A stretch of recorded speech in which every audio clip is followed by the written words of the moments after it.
Obesity, as Dr. Sharma has said, that it has become an epidemic all around and more so in India because of our lifestyle and our food habits. Normal BMI is 19 to 23 BMI, overweight is more than 23, and obese is 27 and 27 plus, while morbid obesity from 30 BMI to almost 50 BMI, it is graded into four categories. Waist is also very, very important, and I give you a very simple funda of कमर आपकी height से आधी होनी चाहिए. कमर आपकी height से आधी होनी चाहिए. Otherwise you forget about male के लिए बोलते 90 सेंटीमीटर और फीमेल्स के लिए बोलते 85 सेंटीमीटर. बट जस्ट रिमेंबर, कमर आपकी हाइट से आधी होनी चाहिए. Now we see that as far as obesity is concerned, women are outliving, women are much more than the men. You find in India, it is 32% are women and 25% are men. And it affects, obesity affects right from adolescence to aging. As far as obesity is concerned, it has got multifaceted health issues. They are broadly categorized into metabolic, mechanical, and mental. Metabolics are, you can see that, India is a capital of diabetes mellitus, and when it comes to gestational diabetes and pregnancy, again, it is India is a capital for them. And whenever you find that obesity, especially in a morbid obesity range, there are a lot of cancers are there, much more than other people who are non-obese. There are breast cancer, colorectal cancer, endometrial and ovarian cancers.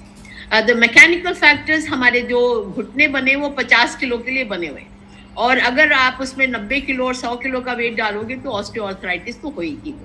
So that part you need to remember, that osteoarthritis, I was told that आप 1 kg wait produce करते हैं तो आपके नीज पे 6 kg का bad effect आता है.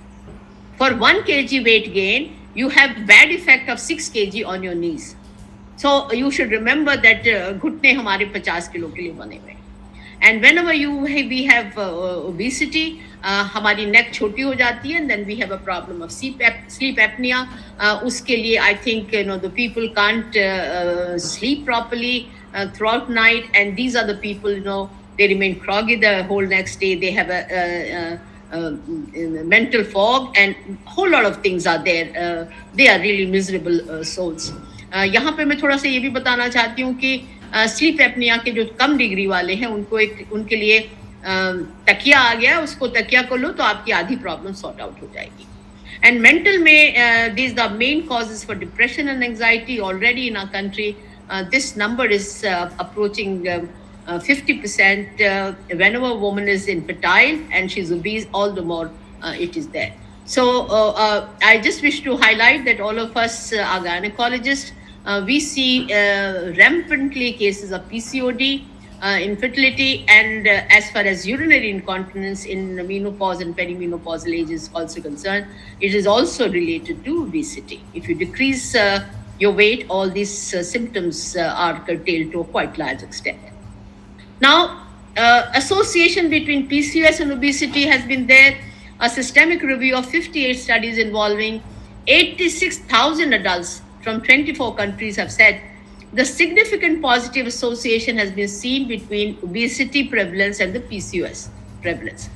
Overall increase of 1% in obesity prevalence in the community corresponds to approximately 0.04% increase in polycystic ovarian disease. This is PCOD, though it is seen all over the world, but it is mainly in Southeast Asia, is highly prevalent. Now, coming to the impact of obesity or fertility, I am not going to get into detail what as a practicing gynecologist you should know. I am just highlighting that very points. Now, we have been telling for a very long time that whenever BMI is more than 27, it reduces your fertility potential, and you take 3 times more time to become pregnant in comparison to the people who are normal weight people, because it decreases, because it brings about anovulation, poor oocyte development, poor oocyte quality, and hormonal imbalance. Obesity increases insulin resistance, leading to high LH, high androgens, and irregular ovulation. Endometrial receptivity reduces, making implantation difficult even with good embryos. Each and every point which I'm highlighting is important by itself. Obese women have a poor ovarian response to stimulation, and higher gonadotrophin doses are needed. Oocyte quality and mitochondrial function drop significantly with BMI whenever it is more than 30. High BMI increases miscarriage rate by 30 to 50%, independent of PCOS. PCOS are also one of the main causes of abortion, but obesity, independent of PCOS, increases miscarriage rate. Obesity is associated with higher luteinizing hormone pulsatility, disturbing follicular maturation. Embryo aneuploidy rates rise due to oxidative stress and poor cytoplasmic maturity. Endometrial inflammation in obesity causes poor implantation rate and ectopic risk. Whatever slight increase may be there is because of this. Obesity reduces live birth rate in IVF by 20 to 40% compared with a normal BMI. Now, how the weight loss improves the ART outcomes. Each one of us have dozens of cases where you have seen that weight reduction has done magic. Even 5 to 10% reduction in the weight improves ovulation, AMH normalization, and normalizes FSH-LH ratio as well. Losing 1 kg of weight increases or gets an improvement of 2 to 3% in ovulatory cycles in polycystic ovarian disease. Weight optimization reduces gonadotrophin requirement by 15 to 20% in IVF cycles. Weight reduction leads to better endometrial thickness, which is 7 to 8 millimeter, which is or more, which is optimal.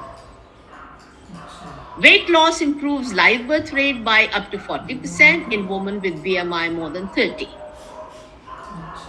Now, pregnancy, if we see the structured weight loss before ART reduces the pregnancy complications like gestational diabetes, preeclampsia, cesarean section rate, and even stillbirth rate. So, this slide summarizes what are the benefits of body weight reduction in women. It lowers androgen levels. It definitely decreases the risk of cancers. Improved health-related quality of life is there. There is a prevention of PCOS. There's improved fertility, improved ovulation, improved stress incontinence, lower risk of dysmenorrhea, and lower risk of certain gynecological cancers besides breast cancer.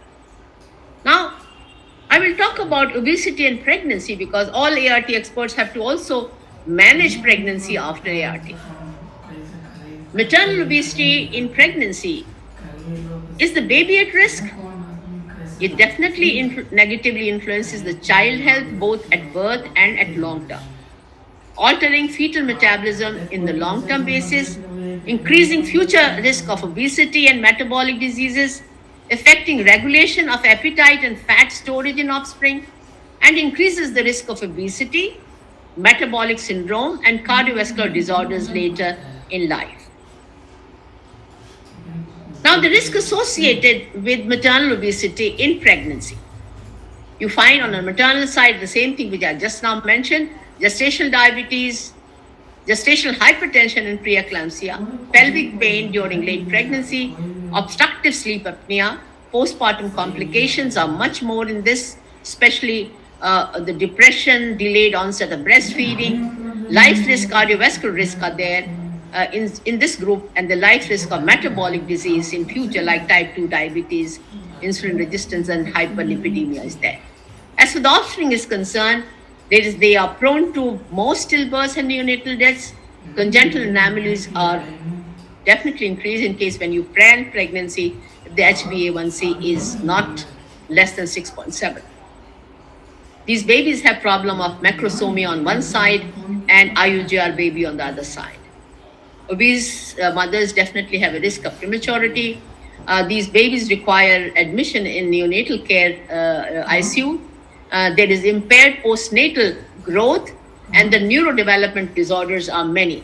Now, we are hearing these days autism spectrum disorders, attention deficit hyperactivity disorders, linguistic and scholastic deficits, emotional and conduct disorders. In fact, they are so much these days that, our pediatrician colleague who are specialized in this used to say that महीने में हमको एक दो दिखते थे, अब 100 cases महीने में हम लोग देखते हैं. So I think, this is becoming epidemic, and I think it may be related to obesity in one way or the other.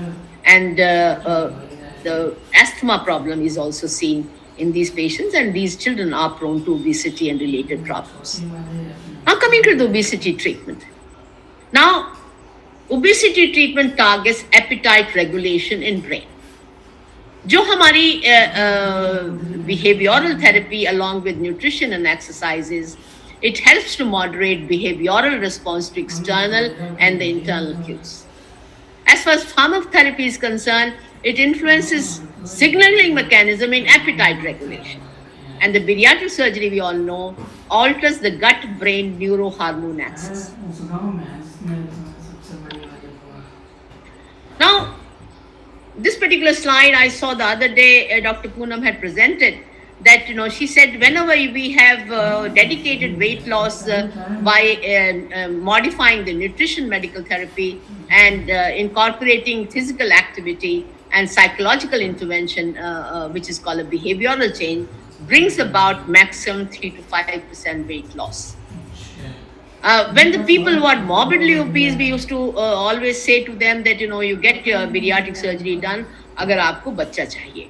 So that used to decrease the weight to 25 to 35% of the weight loss was there. In between, this pharmacotherapy, which is filling the gap, has come.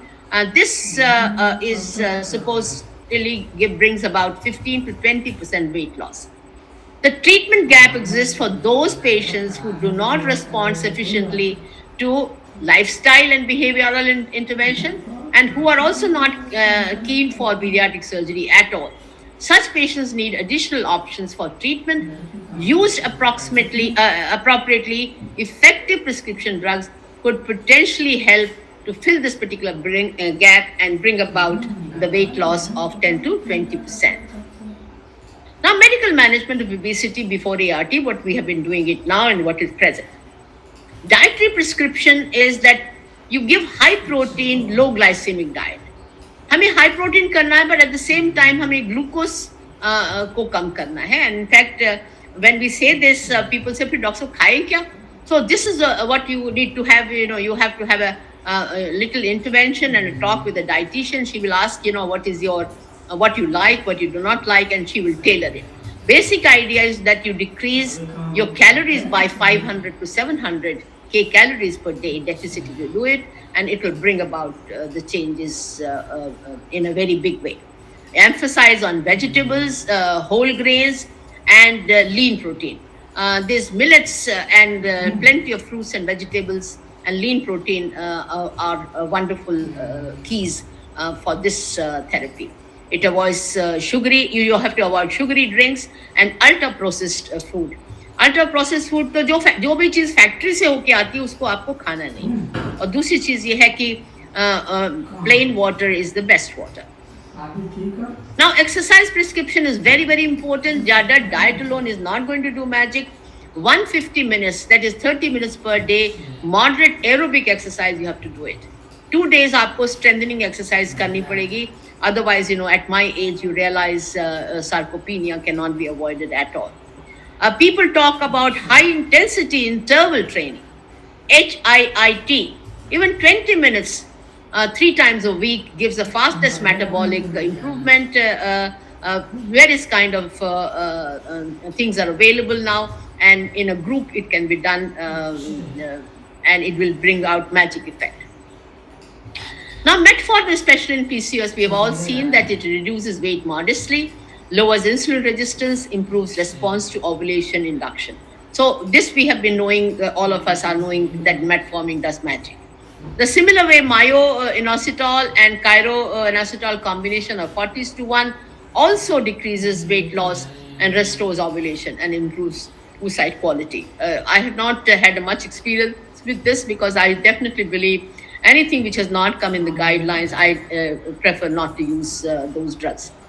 Coming to the two wonder drugs which have come in the market, it has been there in the West for almost 14 years, and now they have invaded the Indian market. And you'll be happy to know that Manjaro, till now, Augmentin from Glaxo was the number one drug in the Indian market. Injection Manjaro has superseded it many times this. So they are going to stay here. Now here I just wish to tell you, there are two drugs, Wegovy and injection Manjaro. Can be used for 3 to 6 months pre-ART for BMI more than 30. It improves weight by 10 to 15% if you use it for short time. Ghrelin is a hunger hormone and leptin is satiety hormone. Ghrelin increases your appetite before the meal, and leptin decreases your appetite and tells you that, enough, now you do not need to eat more. Coming to semaglutide, the oral preparations have been there in the market for some time, and people are very happy that these are bringing good results with the oral medications, and I'm not going to dwell on it. These are available with 3 milligram, 7 milligram, and 14 milligram tablets. GLP is a natural hormone, glucagon-like peptide. They behave like a natural appetite hormones. It is GLP-1 is receptor agonist. It is Wegovy, and it produces 10 to 15% body weight reduction. 10 to 15% body weight reduction, improves insulin resistance, increases spontaneous ovulation, and must be stopped 2 months before conception attempts. I again repeat, this is GLP-1 receptor agonist, and it brings about weight loss of 10 to 15% and improves insulin resistance, increases spontaneous ovulation, and must be stopped 2 months prior to conception.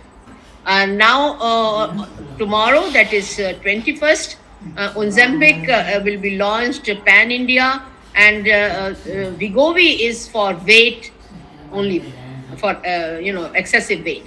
Ozempic will be marketed for diabetes plus obesity, and Ozempic will be available in 3 strength: 0.25, 0.5, and 1. Wegovy 2.4 is also available in these 4 strengths only. So here I must admit it with you, they are one and the same drug. It is the same pen. Only Wegovy is because of US FDA wanted to do a head-to-head trial for 2 indications: weight loss and weight loss plus infertility in the second. So the Wegovy is only for weight loss who do not have diabetes, and Ozempic is for diabetes and people who are overweight. It is not prescribed for people who have BMI less than 27. There are many people who are thin obese people. It can be very effective in those cases. But I hear from Dr. Poonam the other day that it is still not marketed for that indication. GLP-1 receptor agonist plus GLP agonist, that is injection Manjaro, has a combination of these two things. It produces much more weight loss, 15 to 20% as comparison to 15% or so in semaglutide. It improves insulin resistance, it increases spontaneous ovulation, and again, it must be stopped 2 months before conception attempts. I was asking today, what is the magic in Manjaro?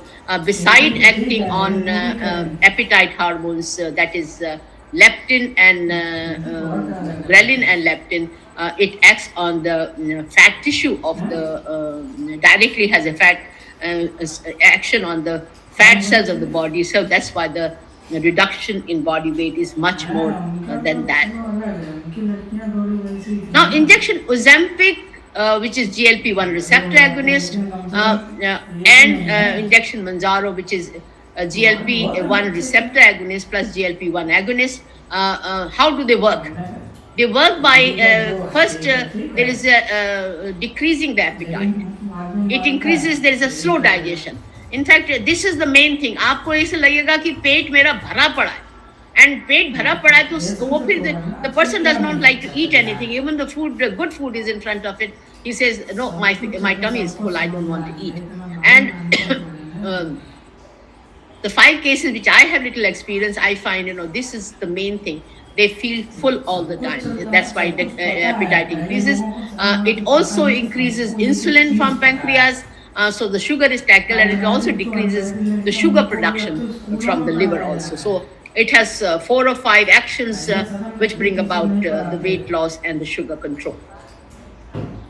GLP-1 receptor agonist, that is injection Wegovy and injection Ozempic, I am repeating it again, they are one and the same thing.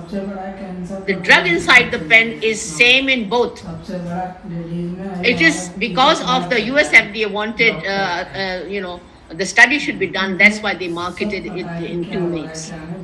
Now, as far as Mounjaro is concerned, which is, it reduces 15 to 20% body weight reduction. And again, both the drugs have to be stopped 2 months before you start ART cycles. As for the combination therapy is concerned, physicians were telling that when they start even injection Mounjaro, they continue with metformin for some time, and it is most effective non-surgical method for obese PCOS women and even patients who are perimenopausal and menopausal. Monitor vitamin D as deficiency is common in obese women and affects ovulation and implantation both. So vitamin D has become part and parcel of infertility experts getting investigation and treatment. Assess subclinical hypothyroidism, because it is the incidence is no less in India. It is 28%. Majority of them are subclinical hypothyroidism, but if they are present, it worsens the weight loss issues, menstrual cycles, and anovulation. And Dr. Kirti is going to highlight on this particular aspect. Now, so the time has come that when you say that weight loss is zaruri, and then you stop it at this because you don't have time to tell her how to do a weight loss, and she does not go to structured weight loss clinics because they are very costly, and that's why the weight management plan, you have to do it yourself before starting ovulation stimulation. Now here I just wish to tell you that this structured weight loss has got 3 pillars. 3 pillars are nutrition advice, exercise advice, and these injections. And once you find in 3 months' time that you have had a desired weight loss of 8 to 10% in 3 months' time itself, then you can stop the injections for 2 months before you start an ART cycles.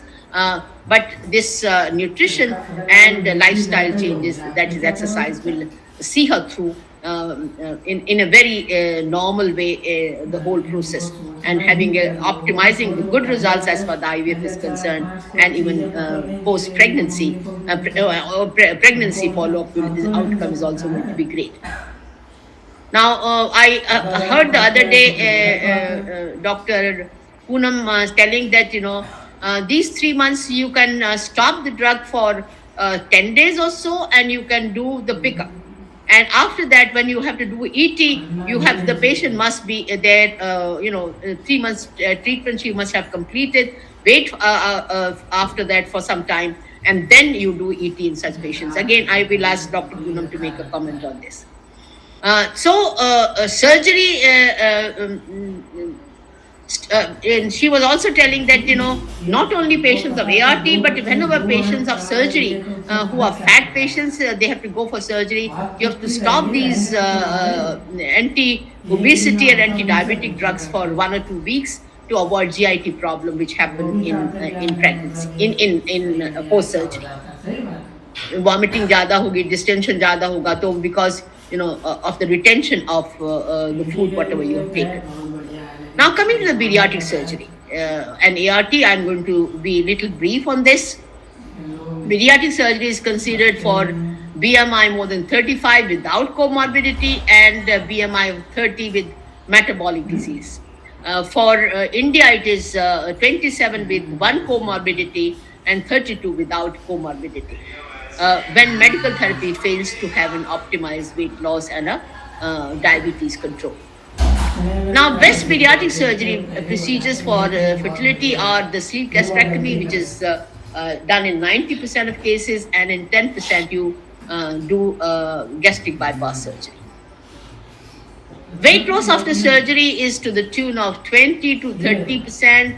Some people who follow the diet and exercise even go to almost 35%. You have to see and believe it that ovulations returns dramatically, reduces insulin resistance, lowers inflammatory markers, and improves AMH reframing. I've seen that after bariatric surgery, within 15 days, diabetes improves dramatically. The doses of insulin gets dropped, and in a month's time, it is not needed altogether.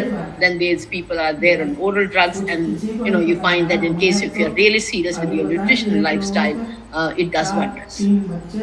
ART should be attempted after 12 to 18 months after bariatric surgery, once the weight stabilizes and your nutritional deficiencies are also taken care of. We have had wonderful results following bariatric surgery. My brother is a bariatric surgeon. We have had 67 cases of bariatric surgery. Out of this, 31 conceived on their own post surgery. 12 needed IUI and 13 needed IVF. 11 were overseas patients, or they were lost to follow-up. We do not have results with them. Now, so coming to the bonus points, what gynecologists and ART specialists must do, they must become themselves weight loss specialists. Counsel them weight loss first, IVF next. Weight loss first, IVF next. Target is that BMI of 19 to 27 for the best IVF outcome is there. इसको मड़वा के अपने waiting area में रखवा लो तो उनको समझ जल्दी आएगी. Encourage multidisciplinary approach. Dietitian, endocrinologist, fertility specialist, which we have been doing till now. It is mandatory our pre-ART test, that is HbA1c, TSH, AMH, vitamin D, and lipid profile. I will say, I will come to the next slide, and then I will say, use individualized stimulation to avoid poor or hyper response. Now, here I'm saying that you encourage 3 months weight loss approach. If your patient is obese and diabetic, I've had a talk with one of the physicians who has been giving these drugs, and he says, you must get a fundoscopy in case if you find this lady or this lady does not have HbA1c less than 8 ever. In cases के अंदर आपको कई बार funds में changes आ जाती है, so get fundoscopy done, and in case if diabetic retinopathy is not there, you can go ahead. If you find diabetic retinopathy which invariably comes late, in case if it is there, this is not the drug for them. Secondly, they said that you have to rule out pancreatitis, and he said the simple way is pancreatitis is active, cannot be there. The person cannot live. But in case if it is there, then you must get an upper abdomen ultrasound done. If the gallstones are not there, it invariably rules out pancreatitis. You must get LFT done, KFT done, TSH, AMH, vitamin D, and lipid profile. Do stop 2 months. All these things the treatment has to be stopped 2 months prior to the ART cycles.